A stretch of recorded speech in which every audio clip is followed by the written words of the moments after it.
Hey yo, it's your girl T Tokwe, T-E-E Tokwe. Welcome to the Lagos Show podcast. So guys, today is another interesting day and I have some very beautiful people here with me and we'll be discussing this very important topic titled Ramadan. We're in the month of happiness, the month of peace, the month of unsinfulness, if that English is even in a dictionary. So guys, can I meet you? You lovely sis.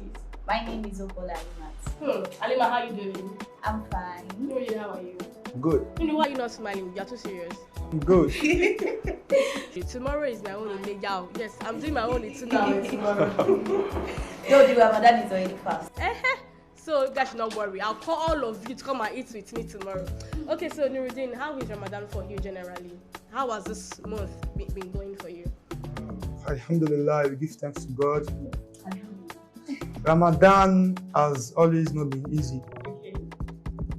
In terms of waking up in the midnight for tahajjud, eating sahur, which is known as sari, then going about your daily activities. Okay. With the help of God, Alhamdulillah. Alhamdulillah. I love that. Alhamdulillah. Afawa, well done. Assalamu alaikum. So Alima, how are you coping Ramadan and your studies? How? It's not easy. It's not been easy like that. Because waking up around 3, cooking, everything, as a lady, then you are expected to sleep back. No, I can't sleep. Going to class around 8 o'clock. I should be in the class. So by 7, I'm already in the class. So getting back home, doing assignment, everything. Oh man, it's not easy. No time to rest. No time to rest. I can relate. So Nordin, who cooks for you? Are you married? Are you married? No. So who cooks for you? I do myself. Serious? Yeah. Hey, other material, 1,000 yards. Actually, I don't be as standard as the normal food, but at least it's okay for me too. Okay, so Alima, there is this saying that we Muslims, let me put it that way, we are always changing costume during Ramadan. Yes, I get up for to me. I can say that we don't have for Muslim female for putting on those costumes. The respect for Ramadan month because it's the month of peace, purity, and it's the month of the holy. It's the month where the Holy Quran was revealed. Yes. So they have the respect for that month. That's why they will now like changing costume from miniskirt all those one to kimar, hijab. Okay, so Nuruddin, do you think it's, should I say, appropriate for Muslim ladies, to dress in a full kimar, hijab, and all of that stuff? Then after Ramadan, they go back to dressing, indecently. I'm sorry, allegedly, showing their clothes and all of that stuff. So, what do you feel about that? This, what you just asked, has actually been a major issue between students, educated elites, in terms of. Ramadan itself has prescribed for us to abstain from food, water, and all sorts of sexual immoralities. So, in terms of putting on costumes, wearing clothes, it is standard as a Muslim female, as a Muslim girl. It is normal for you to cover your body parts. That you use to seduce the other gender. So it is just a necessity. It's supposed to be a normal way of life. Just covering the necessary parts. You don't have to wear it tight. You don't have to put on mini skirts. It's just a normal way of life. A normal way of life. Well done. Okay, so there is this saying, the Christians, I wouldn't want to say, in fact, don't let me say the Christians now. Generally, people are always saying that Muslims are always putting this Ramadan in our head. I want you both to talk, give me your point of view on this topic. They are always saying that once it's this Ramadan time, Muslims are always shouting, hey, it's Ramadan, I can't do this, I can't do that, it's Ramadan. Like, they are just always in our faces, Muslims. Ramadan, Ramadan, Ramadan. Nobody only pass. So what is your take on that? Oh. Let me go with you first. Alright. Like I said before, Ramadan is the abstinence from all sort of immorality. Yeah. And in the Quran, that was revealed to Prophet Muhammad Sallallahu Alaihi Wasallam. Allah Subhanahu wa Taala instructed that tell the believing men to lower their gaze and abstain from all sorts of immoralities. Okay. That is, Ramadan should be the standard for Muslims. It should be the way of life. Whenever Ramadan comes, you see a change in the atmosphere. You see a change in the way of life of people, the way they behave and the way they associate meaning to Ramadan itself. So Ramadan is the standard for Muslims. That's why you see, even those that have not been in mosques for almost a year, during Ramadan, you see them in mosques. Even those that have not engaged in voluntary fasting, you see that Ramadan is a must. Those that drink, those that smoke, whenever it's time for Ramadan, in the month of Ramadan, they abstain from it. So Ramadan is just the standard. It's just the standard for Muslims. And I believe if the way we live in the month of Ramadan, if you actually use the meaning of the months to live in that kind of, using that discipline and the way of life, though it will not be easy, but I know that there will be a change in every human life. Thank you, Alima. Let me have your take. I'll say that for us Muslims, to allow everybody to know about the month of Ramadan, to be aware. Though Christians normally criticize, like, are we the only one fasting, that their own length, people won't even know. Thank you. Is that? That's not true. We do fast before Ramadan, which is not known.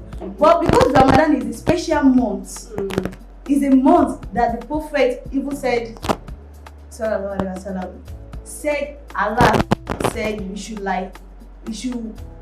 should leave anything that will lead us to hell. We should leave behind. He's also expecting us after the month to continue our purity, to continue our identity, the way we perform in Ramadan month. For someone to be pure for a whole month, it takes a lot.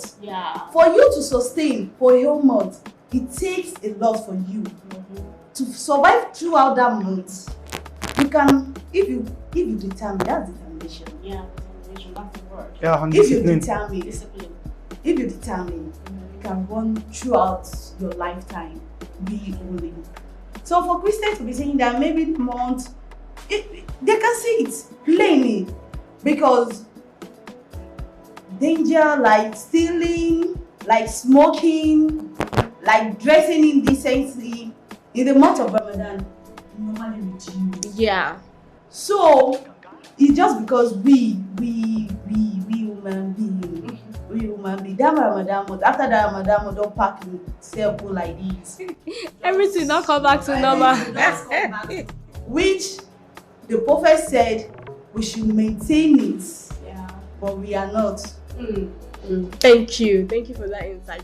Okay, so let me ask, how do you cope being a student?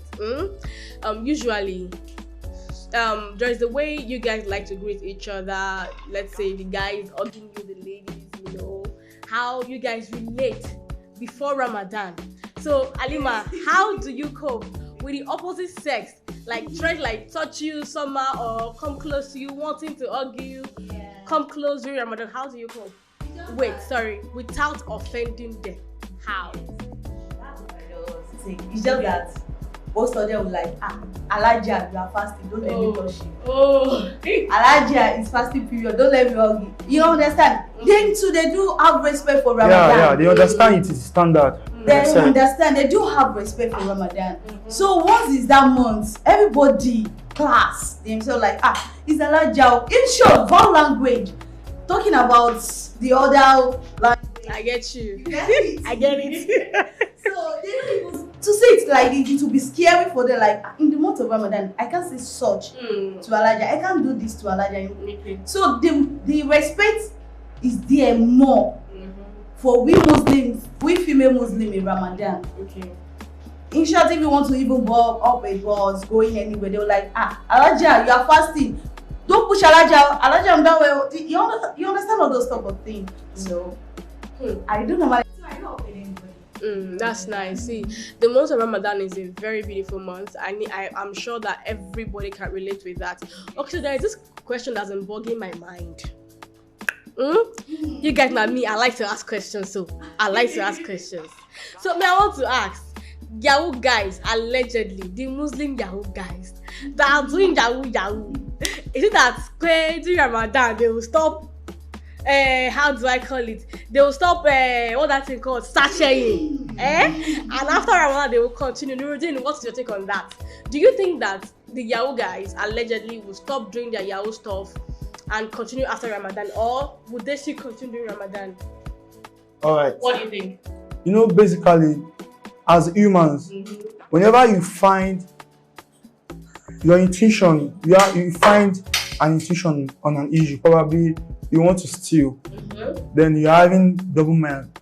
Is this thing right or wrong? So automatically, psychologically, you know that thing is wrong. If you want to pray, automatically you know this thing is right. So cybercrime has been one of the issues, like among the youth now. It is very, very rampant, and we know this cybercrime routine fraud is a sin.